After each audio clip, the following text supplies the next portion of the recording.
Today we have decided to celebrate the Buddha Jayanti. It's the day of Buddha's birth. In the whole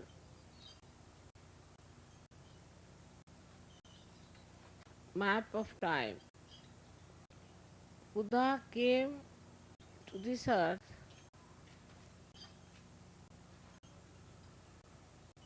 at a time when it was so important for him to come. That time, especially in India, we had two types of people. One who were very ritualistic, trying to be extremely strict and disciplined.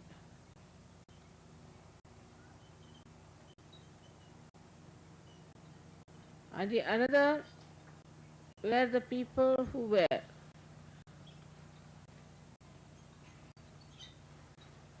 too much conditioned and were full of so-called devotion to God. So these two types of people were occupying the area of seekers.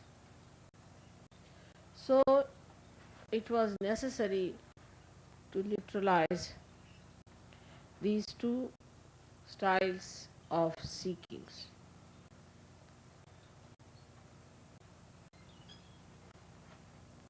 Buddha and Mahavira are in essence supported by Hanumana and Bhairava. That is, as you know, Gabriel and Saint Michael. The principle that took birth is the principle of a disciple. And this principle was born much earlier as the two sons of Sri Rama. This principle was brought on this earth and incarnated. One to conquer the ego of human being. Another one to conquer the superego of human being. Buddha, when he was born, he found that there was misery everywhere. And the misery, according to him, was due to the desires we have.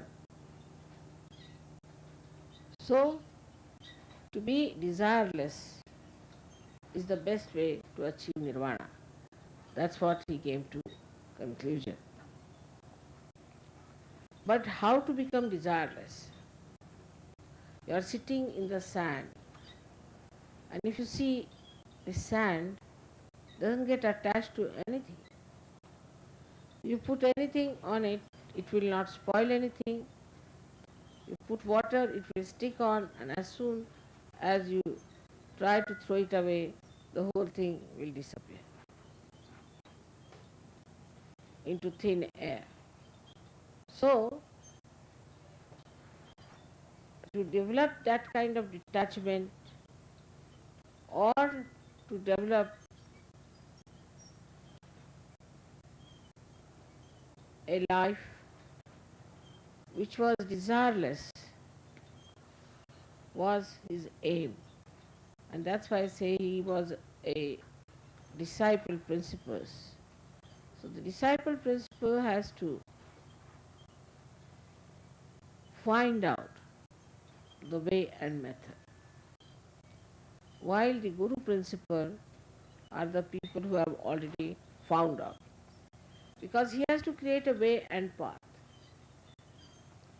So he studied all kinds of books, went to many places, He read Upanishads. Then he saw the people who are busy with Vedas and were doing all kinds of ritualism. With the rituals, they never got the realization, which is actually the first verse of Veda, is that by reading the Vedas and by doing all the rituals of the Vedas, if you do not become Vida, means self-realized. Vida, what means to know. If you don't know the divine on your central nervous system, then you are just missing the point. It is all useless for you to read Vedas. So he went into various areas of search. As today we find many seekers have been going to many people to find out the truth.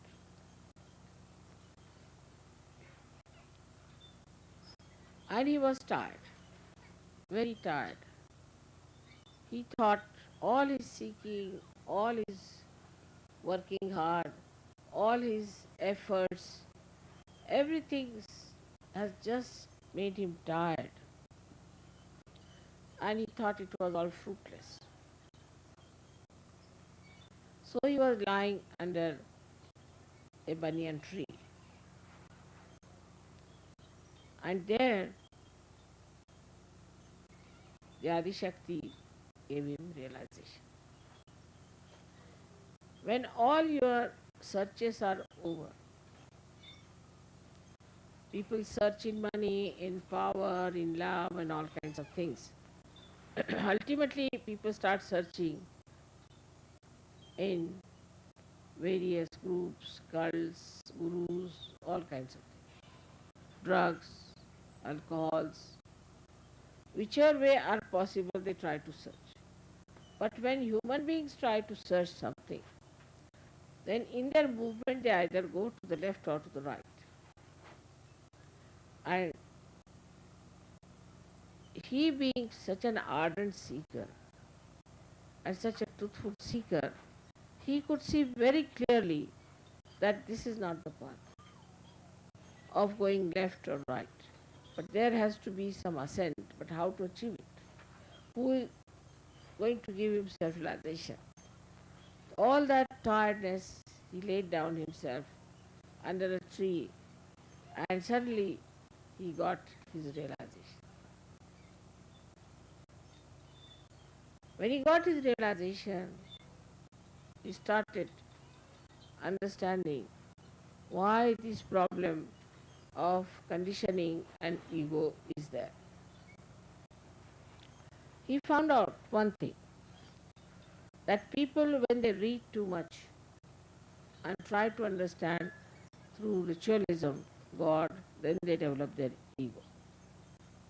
The other side, he found out that when people just with some desires go on praying to God, give me this, give me that, they become mad.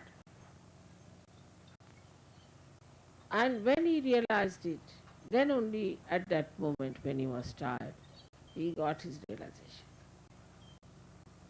This is exactly what is happening today in the modern times.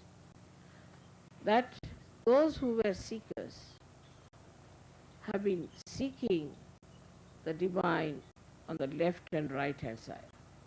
Nowadays they are jogging. I don't know what they are going to achieve through jogging. They are jogging like mad. Then they are ardent Christians, ardent Muslims, fighting the whole world for their religion, for their God, for in the name of Muhammad Saab, in the name of Krishna, in the name of everything. Then they think their religion is in danger. I mean, it is not. Neither the prophets nor the incarnations, nobody is in danger. Not at all. How can they be? And no religion, if it is true religion, can be in danger. But this he only realized after his realization. But his followers who came, did not see the point that ultimately it is self-realization is talking. Actually took all the care to see that people should get their self-realization first, then anything else. First of all, he said, you are not going to worship me. As you know, we don't allow people to come for my puja unless and until they are fully established in Sajo. So he first said that you should be fully established in your self-realization. That's all. He would not talk about God. Because once you start talking about God, then he saw all these horrible religions coming up in the name of God. When I first came to America, you'll be surprised, I did not talk of God. I did not talk of bhoots. I did not talk of any religion. I just talked about self-realization. The reason was I thought, if you get your self-realization, then you will understand the rest of it. But no use talking to you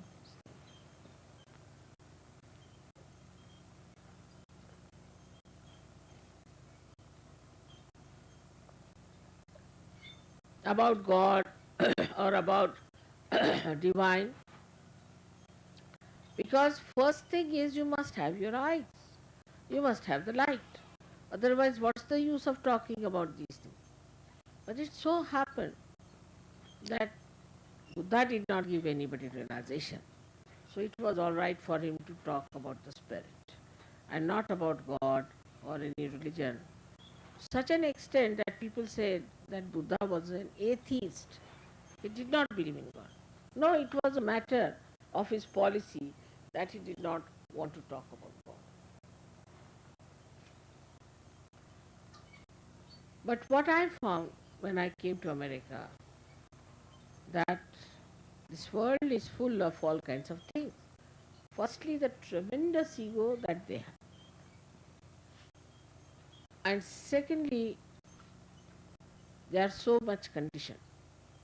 There were so many witchcrafts and forces. I mean, openly they are saying this is a witchcraft school. Openly.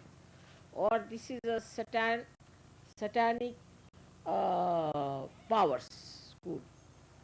All kinds. I was surprised. Openly saying like that. And when I came to San Diego first, because I came on my own, and the people who invited me had an organization called Parapsychology. It was all bhoot. Huh? So they took me down, and huge big hall, and there were lots of people sitting down. And I saw all the booths. I said, now what should I do? Should I say the truth or not? They might start getting angry with me.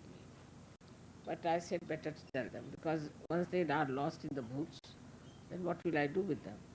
So I told them this is all wrong, this is all bhutish, it is all nonsense. You just don't follow free to all these things, this is not correct, you better get your realization. And see, some people did get realization, and some people did leave that organization. Now, last time when I came, I discovered in 83 that the lady who was the in charge sort of a person has become mad. And the gentleman who was organizing all that has become bankrupt and has gone to Australia. And the building has collapsed. The boots must have done the job. It was such a problem for me in those days to talk against all this nonsense. Then I went to some churches they invited. Now in the church, suddenly I found 8 or 10 Bhutish people got up and started dancing. I said, where am I now? I'm here to tell them about the spirit and see the condition here.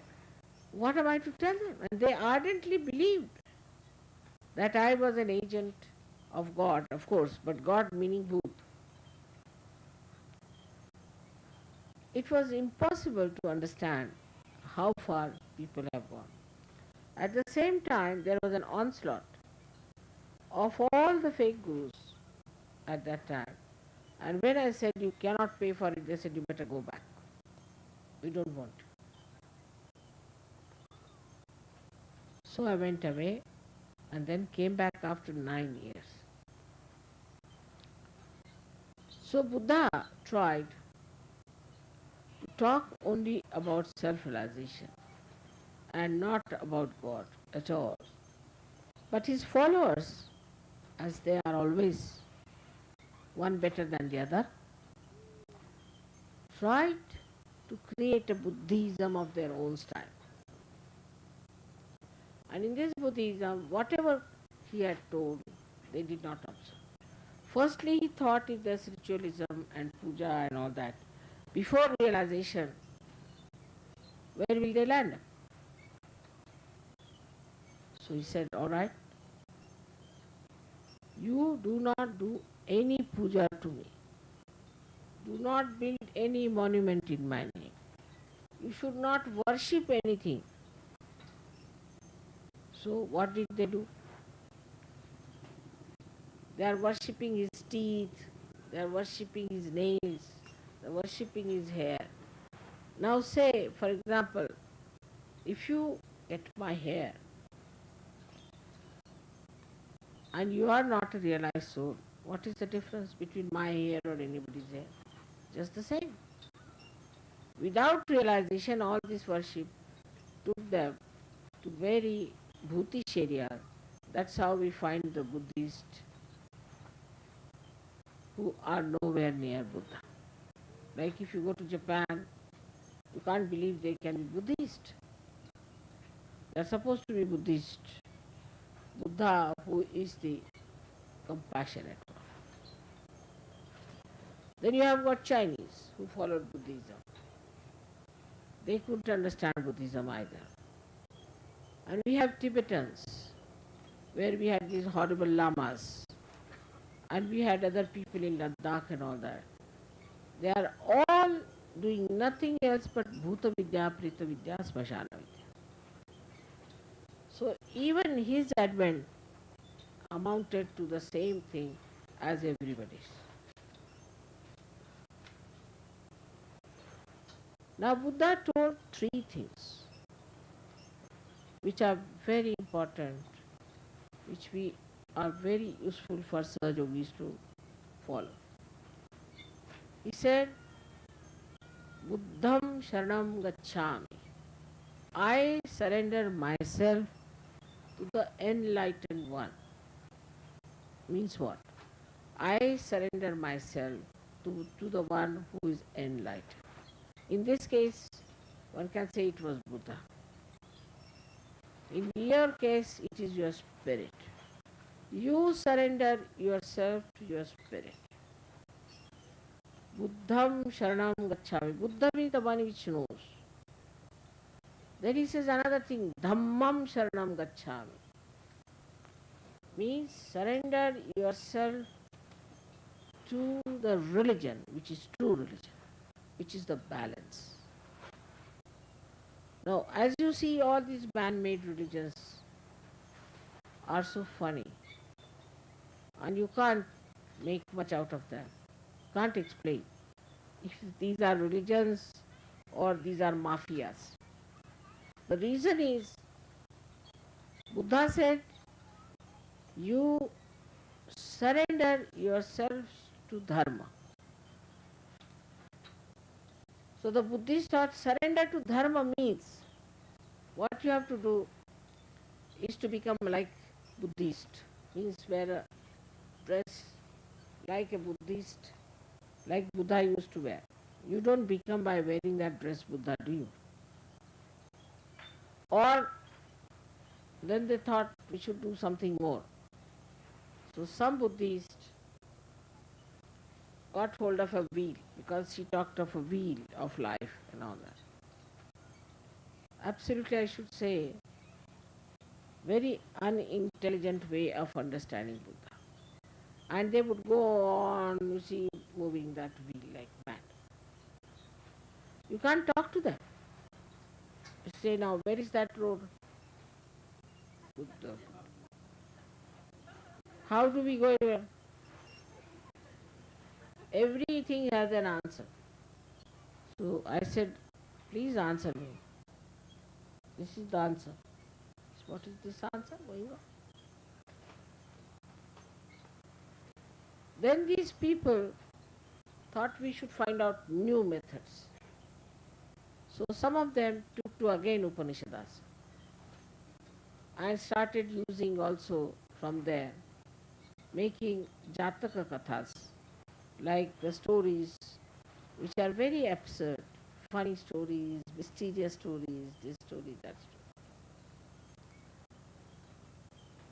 At the same time, Hinduism took another funny role, and they had a big assault of Tantrikas. And when the Tantrikas came in, they brought all kinds of ugly, horrible things in the, say, about the 6th century start. And a complete belt starting beyond Calcutta going towards Dwarika. Complete belt got involved into Tantrism. So the same Buddhists later on followed the same Tantric method. So they tried to bring in everything from this place, that place, and a mixture. So now if you ask now, what's your religion? It's I'm Buddhist. What Buddhist? Hinayan, Yunan, uh, I'm Zen, this, that, all kinds of Buddhism is there. It's impossible to understand really where is Buddhism there. So what do these do? One will shave their hair, one will shave the moustache, another will wear this kind of a dress. This is the only difference between from one to another. But the common point is that they are all cheats, they all can deceive you, they can tell lies without feeling funny, they are very sly, very cunning and suicidal, they can be very violent, and the only desire they have is to kill everybody who comes across. This is where Buddhism has ended up. So now we are face to face with Buddha. But what he talked about was a spontaneous happening of self-realization. And he said, you prepare yourself, all the time he said, you prepare yourself for self-realization and try to watch everything without desire. This was just preparation for Sahaja Yoga he was talking about. But as you see, all the Buddhists today, if you see them, you'll be amazed that they are neither here nor there. You just don't know how to place them, how to understand them, how to make them feel what Buddha taught or Zen's taught. They are not in a condition to understand anything. It's like, you see, the brain of a person who is having all kinds of thoughts, like all the pebbles in one little pot, making noise. God knows which one is making which noise. And that's why today you find here is one Lama who was a guru of Hitler.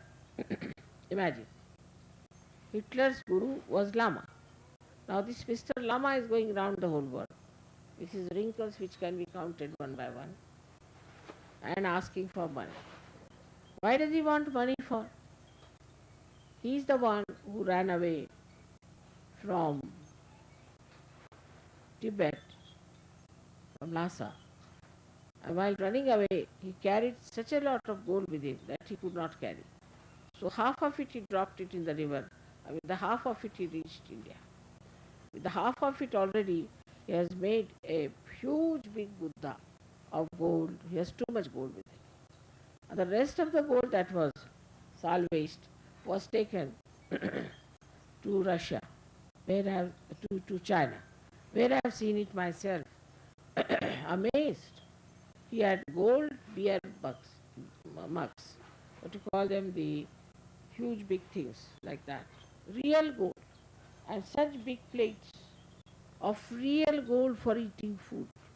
Imagine, Buddha talked of detachment, and they had everything in gold or silver of a very expensive quality. If you see their clothes and all that, you'll be amazed.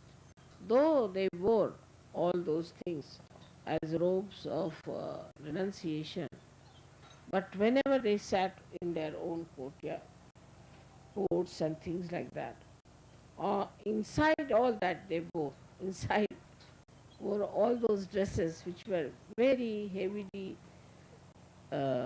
done with real gold, with pearls and things. Because I've seen with my own eyes, I was amazed. So it is like somebody who says, "Oh, I must get detached, now I'm going to the seashore. I'm going to sit there and meditate." There he goes and makes a compound round himself. So ask him why you made a compound. Maybe thieves might come in. But you are detached, what does it matter? If a thief comes, he'll take you away, so what? You are there. Doesn't matter, you can go with the thief, you can go with anyone. Why are you worried about the thief if you are detached? No, you see, I'm also worried that there might be pickpockets. So why are you worried about pickpockets? Because maybe I have some money with me here, and I have my bank account, and I have my other things with me. So I'm rather worried. See that the thief might come. So why do you talk of detachment? Why do you talk of sannyasa?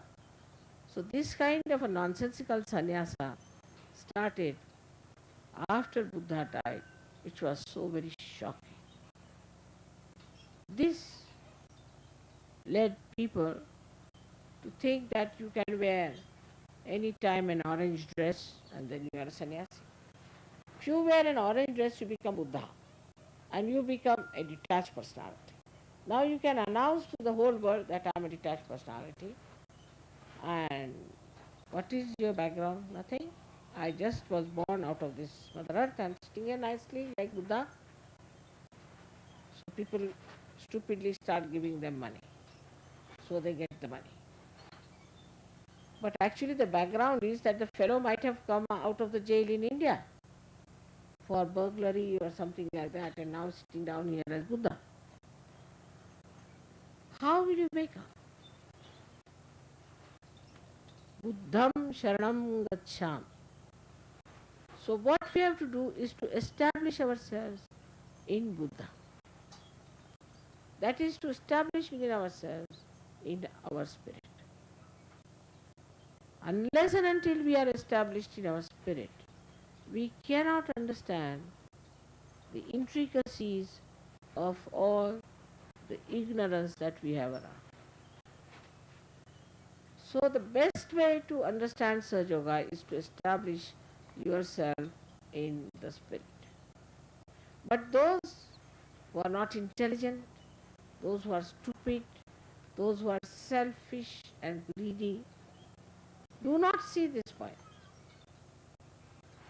And they do not like it if a leader tells them that you must establish in Sahaja Yoga, that you should have your spirit manifesting. They don't want to listen to that. They want to be in the group of Sahaja Yogis because they don't want to be lonely. They would like to sing songs, music, everything in Sahaja Yoga because they want somewhere to fit in. Because they want an identity, they call themselves Sahaja Yogi. But this identity is a false identity. You have to be identified with your spirit. That is the part is Buddham Sharanam Gaccham. The second is Dhammam Sharanam Gaccham.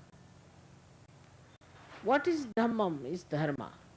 What is our Dharma is Vishwa Nirmal Dharma. That means now we have become universal beings.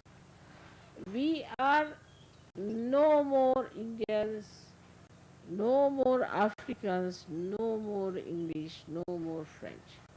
We all have become now Sahaji yogis who are the citizens of kingdom of God. We have no other identification. This is our dharma. We are a, now leading a universal life. But Sahaja yogis are not like that. Still, so many of them still identify themselves with some localized stuff. Now, when we think of universality, we have to understand that's not only the religion or a country that separates us, but also a kind of equality.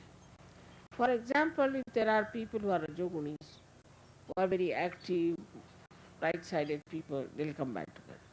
They may fight later, but they combine. Then the people who are left-sided will combine together. But both of these should cling on to those who are trying to ascend, who are in the center. And there where we fail very much. Our associations and our understandings of each other is deluded by our ignorance, and we cannot understand who is for our ascent and who is for our benevolence.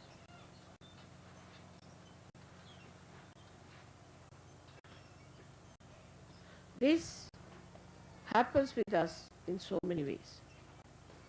We are universal beings and our culture is Sahaja culture. We have given up all our nonsensical cultures. In every religion, in every country, we are seeing the nonsense of our culture. So we believe in the spontaneous culture of Sahaja. So we are universal beings. And in this state of being universal being, you have to develop your collective consciousness. As first one is for individual, Buddham Sharanam Gacchami. I surrender myself to Buddha. The second one is the one I surrender myself to the collective, in the sense into the dharma, the essence of the collective. Now, what is the essence of our collective? What binds us together is Vishwa Nirmal Dharma, the pure religion of the universe. So, once you understand that this is the thing that binds you to each other, you must understand how important it is to keep to Vishwa Nirmal Dharma.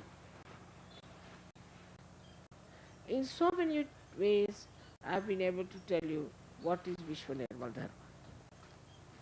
So, we have to understand the full content of the dharma that we are following, and also to reflect it back to see, are we really following this religion? But in falsehood I have seen, like somebody is a Christian. Every Sunday he'll get up, dress up nicely, go to the church, get up 3 times, 4 times, sing songs, this thing, do everything, pay the money to the priest, pay to the church, pay to that, and then he thinks he has done the job. Very religiously he'll go and confess. Muslims very religiously will do some things which we cannot really understand. As in, I was told that people try to crucify themselves as a drama, of course, but they do it just to protect Christianity, I think, and to crucify God knows what. Then there are people in India who are following Hinduism. And the first principle, the basic principle of Hinduism, that there is spirit in everyone. So how can you have caste and subcaste and this and that if everybody has the spirit. You can't have caste, subcaste. You cannot have division like that. So what we find in every religion, there are problematic things. But once you come to this pure religion, then you see the essence of it. And the essence of it is that we are all spirit and we are all related to each other. We are part and parcel of the whole. So you go to the collective. So at the end he said, Sangham Sharanam Gaccham. This is a very important one. Is the most important thing is this Sangham Sharanam Gaccham. For example, we say that you surrender yourself to collectivity. What does that mean? What does that entail? Let us see. As I was talking to your leaders here, I said all of you should form one collective unit, the Sangham. All the leaders have to know that they love Mother from their heart, and they should never try to cut each other because somebody is trying to tell them against them.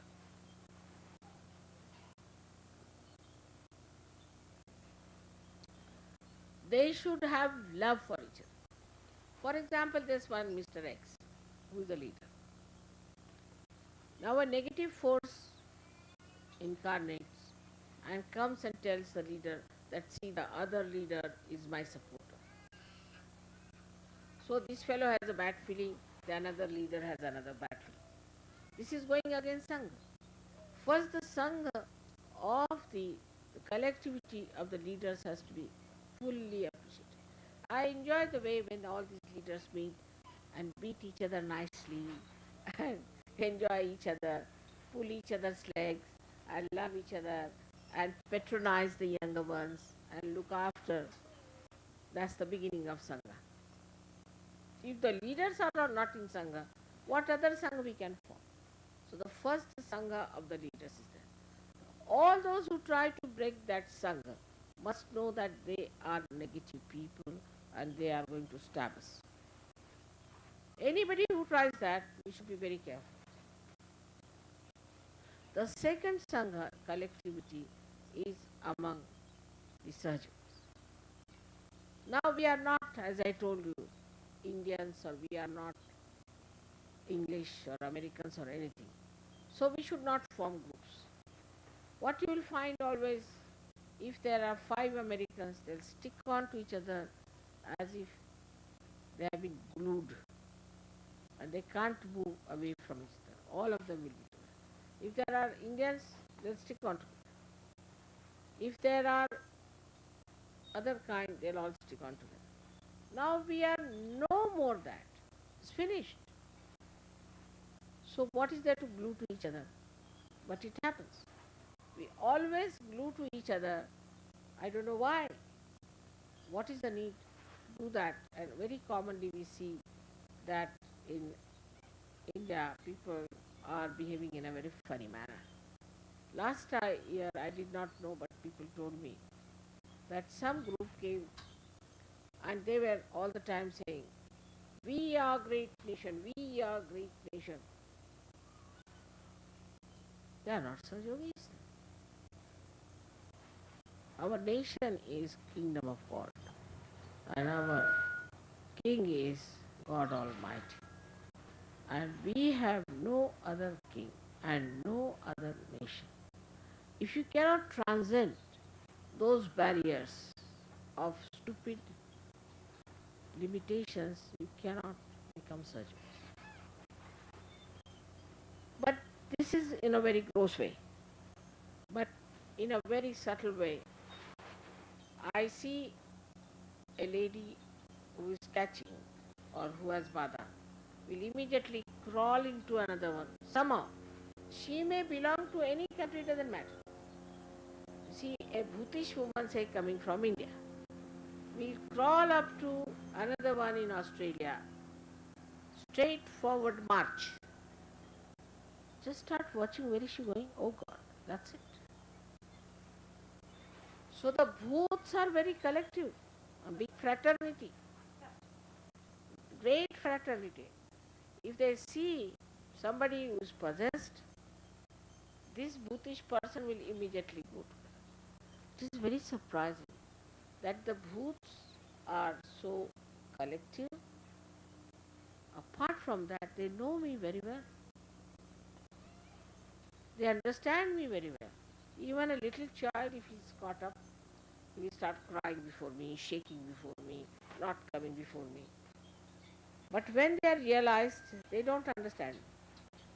And moreover, they don't understand a simple principle that we are now possessed by our own spirit and we are one. So they should stick on more to the person who is a spiritually evolved personality. But instead of that, for them some third rater, something is much more important than a person who is such a highly developed person. This is where we fail in our collective. A very subtle method of these negative people, just finding out how to form a big formidable group to attack us. With that, you lose your vibrations. Once you lose your vibrations, then you say, oh, this is too much. We must have compassion. We must have love. After all, we are all Sahajogis. So, is the compassion and love of bhoots among themselves. They are talking of compassion to each other. Even with me, they said, Mother, you have to be kind. I said, are you more compassionate than me that you are teaching me? If I am saying anything to this lady, taking all my breath and all my energy on her, then I am doing it for her benevolence. And it's my compassion that is what. But what you are doing is not for the benevolence, but for the destruction of that. So no use supporting someone who is negative. Many negative persons who have been asked to get out Sahaja Yoga sometimes create this problem of coming, oh mother, I'm so good, but they tortured me, they troubled me so much. Now I'm seeing a bhoot in the person. I can clear this. I can see the negativity. But if you do not see, you will immediately start taking sides. Oh God, look at this, poor thing is tortured. You lose your vibrations, you won't be able to find out. So don't come under the spell of these murmuring souls as Christ has called. He said murmuring souls are the greatest danger. That I have seen in surgery. Those who murmur, talk at the back, go on complaining, are the greatest danger to Sahaja Yoga and ultimately to themselves. Because they'll be found out. So this is the another situation into which we are not collective. And when we are collective for something which is not ascending force. It is something surprising. How we see people in this world are inviting their destruction. And we too, in a way, when we don't understand what is collectivity, try to destroy our body of surgery. Today I am telling you this because all these things must be stopped now on the day of Buddha's birth. Buddha is the one who is in charge of your ego. If you go beyond Buddha and start showing off too much, then he pushes your ego into your left Vishuddhi. So you develop your left Vishuddhi. And when you develop your left Vishuddhi, what happens?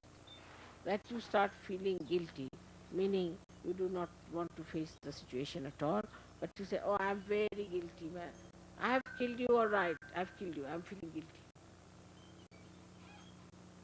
we never face the situation. This is the ego which goes into the left and creates this problem of left vision. It's not by any chance your style of bearing up things or you are being suppressed, but no, you have been oppressing others, you have been egoistical, and it has been so much that it has gone into the left vision.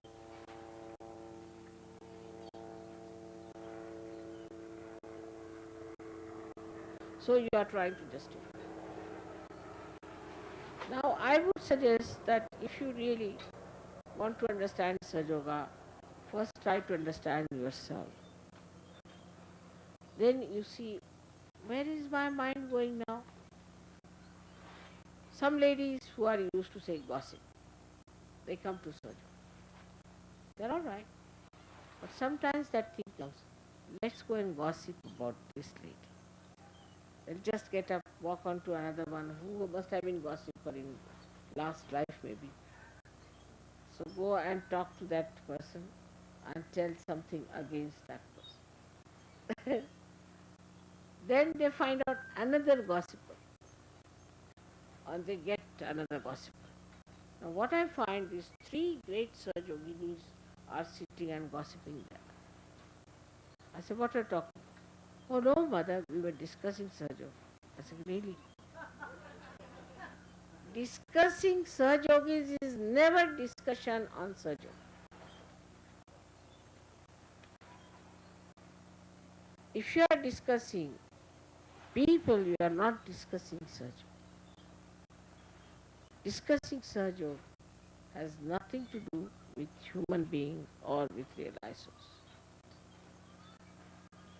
Thank God you don't discuss me, because I must be making lots of mistakes in relation to your culture, in relation to your styles, in relation to the human style.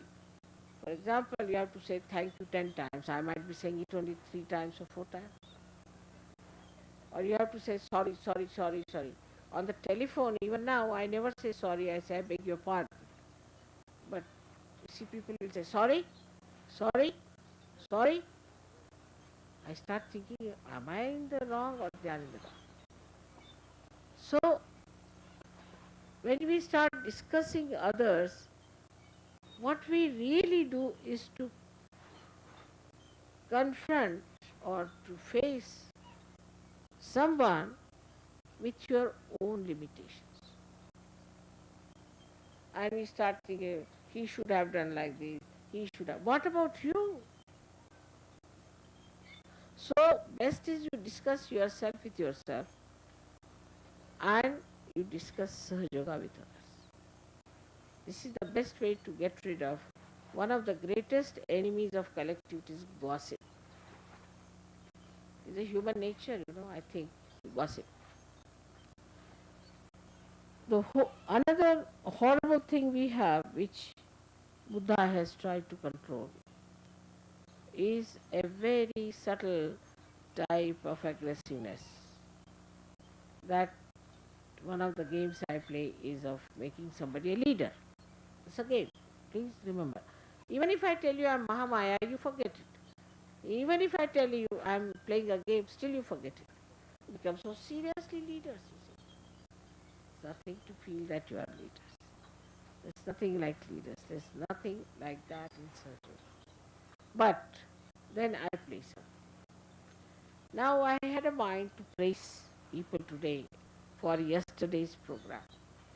The way it was arranged, it was done beautifully, so many people came. It's remarkable. But then I was thinking, should I say or not? If I say next time, God knows what I will see. So encouraging like this, will it help or not? So I have been still discreet about it. Of course, I must say, yesterday's program was very remarkable, and we must really give a hand to them and to the leader, our Karan.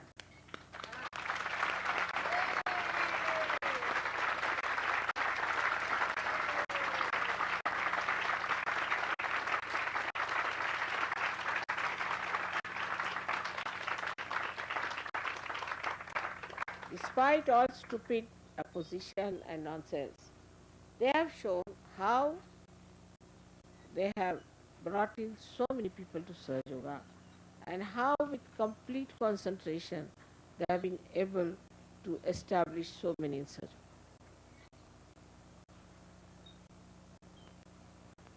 So it is for you to learn from it that despite all problems and anything, without feeling bad about it, just see that you move like a big elephant towards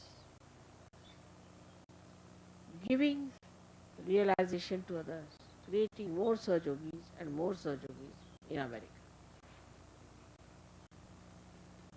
Those who had this aim in life, that we have to give realization to people, we have to achieve establishment of Sahaja Yoga, they never will have any problems of any kind. So never bring down yourself to the level where you think that, see, the food was not good, that was not good, this one was not good, this fellow was torturing, that fellow was doing this. This is not going to help anyone, not going to give you any marks, as they say. After all, if you have to enter into the kingdom of God, one has to know that you have to have certain marks. Otherwise, God will say you failed. And you will be surprised why the entrance is not allowed. You are thinking you are so intelligent, so great. You see how much gossip you have created, how much problems you have created, how many leaders you have pulled down, how much you have befooled mother and all that. And there suddenly you find I failed. What has happened? So don't deceive yourself. Self is the spirit. Don't deceive yourself. If you deceive yourself, ultimately you will be deceived. And despite the fact you have been Sajogis, you have been to my pujas, you have been here, and you have been certified as Sajogis, there's light on your head, still they will say, take another life and then come back. Take another, as you see, fail, you have to go through 1 year more. Try another one.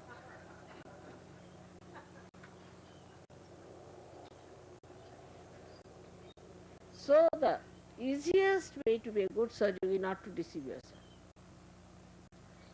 Watch yourself. Where is this mind going? What am I thinking? What is my mind working now? Can I, this man is coming, can I give him realization? Should I start talking to him about Sahaja Yoga? Sitting in the train, watch a person. This is all right. Let's manage this fellow. All the time, you have to catch human beings like fishes are caught. I have taught you how to do it. To go on catching them one by one and create a greater collectivity. If your attention is on that, then I will say you have acted like Buddha. Because Buddha just did that. From everywhere he collected people, told them to follow a path of detachment, and he asked them to wear clothes and things which are for detachment, and he asked that you should detach yourself from your families, everything. All this he did for one thing, that they should be prepared for today's life. That they have done all these things. We don't want you to wear orange dresses. We don't want you to do all these wrong things, which are not needed today.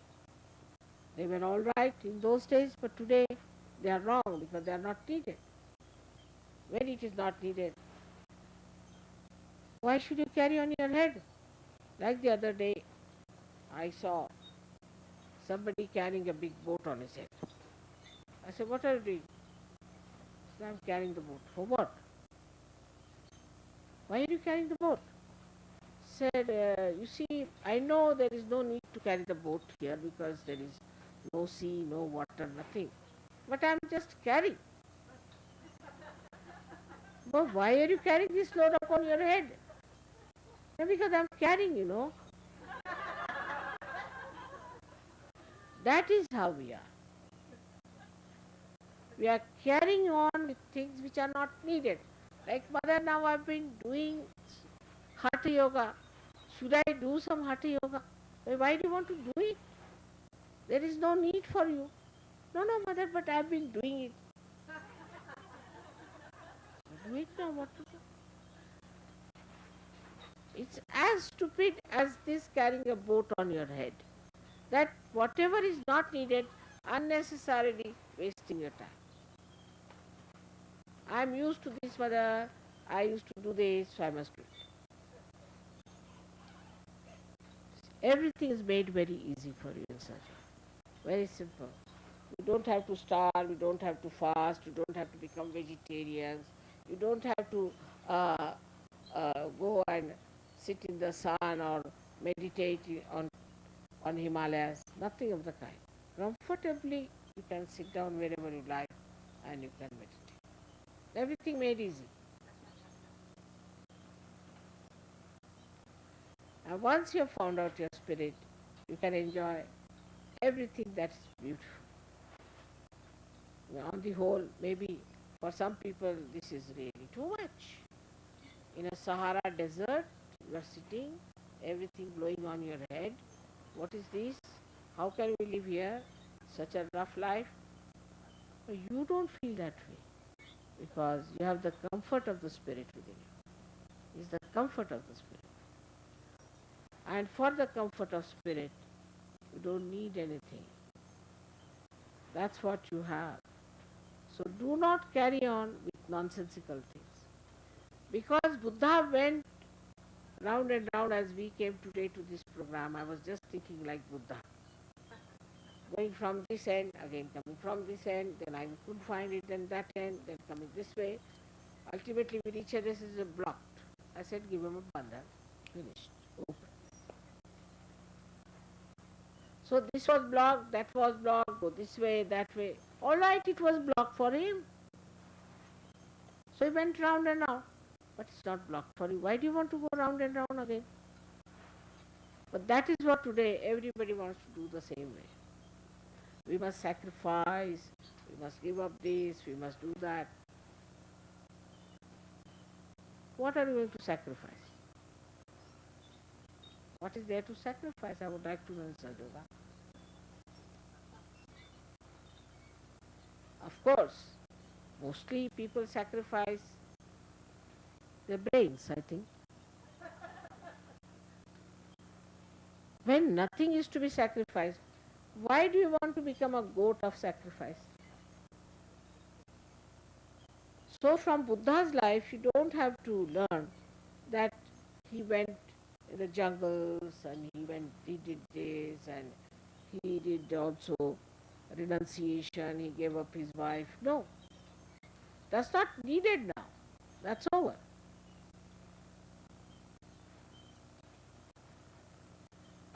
This is where we fail and we cannot explain to people that those who say, but we must have renunciation. Renunciation we have from within, like the sand as I told. Detachment we have from within. But this is compassion. Pure compassion is the most detached thing. It's the most detached thing is the pure compassion. Or anything pure is pure because it is detached. It's a proper mathematics. Anything that is pure has to be detached. If it is attached, it is contaminated. See the logic? Absolute mathematics is there. If you have pure love, then you are detached. Now supposing you love mother, alright, take that. Now you have, say, pure love for her. Then you won't get angry if I don't come to your house. You won't feel disappointed if I can't sit in your car. You won't feel unhappy because I could not touch your sari. Because I just love mother. Finished. It ends up there. Just pure love. Of course, I know these weaknesses, so I try to please you. All right, all right. But actually, if you really love me, it's all right. I love her. She loves me. Finished. Whether she comes to my house or not, whether she gives me a present or not, whether she pats me or not, whether I can see her or not, whether I can meet her or not, makes no difference. I love her. That's the purity of love. Where there's no expectation of any kind, except that I love, and that love is the ocean of enjoyment and the ocean of bliss. Finished. It's the easiest thing to do, is to love. Just love.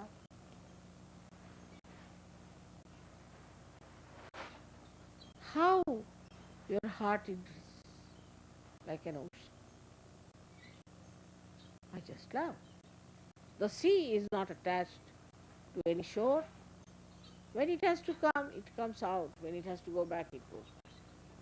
When it has to give water for the rain, it gives. The water goes as the clouds are formed, then the water falls as rain. Again, it comes back to the sea. It doesn't stop anywhere. In the same way, if we just think, is the feeling I have that I love mother, what a feeling it is. That should be the end of everything. Absolutely. I feel the same way. Otherwise, I would be feeling every day guilty. Oh, I didn't smile at that. I didn't give present to this one. I should have brought something special for that person. I was late for the program.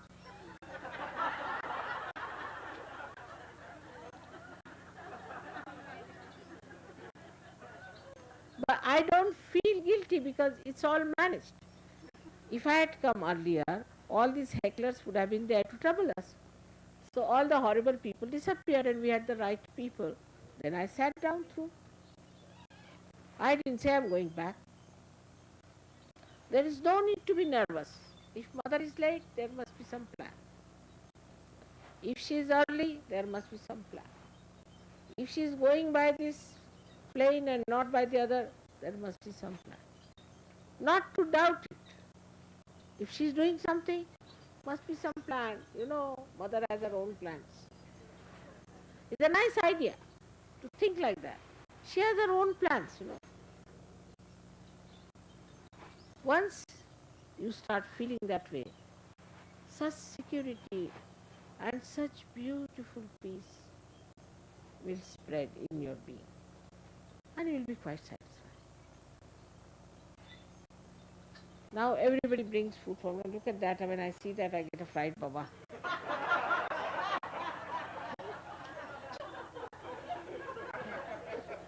I mean, look at that. Eh? I, I was supposed to test it, but even testing will be so much.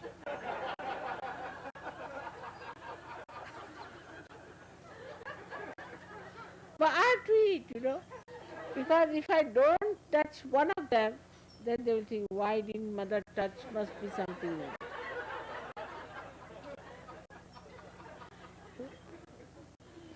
This is a very big problem for me, to keep you happy and to assure you. But I assure you that I love you all very much.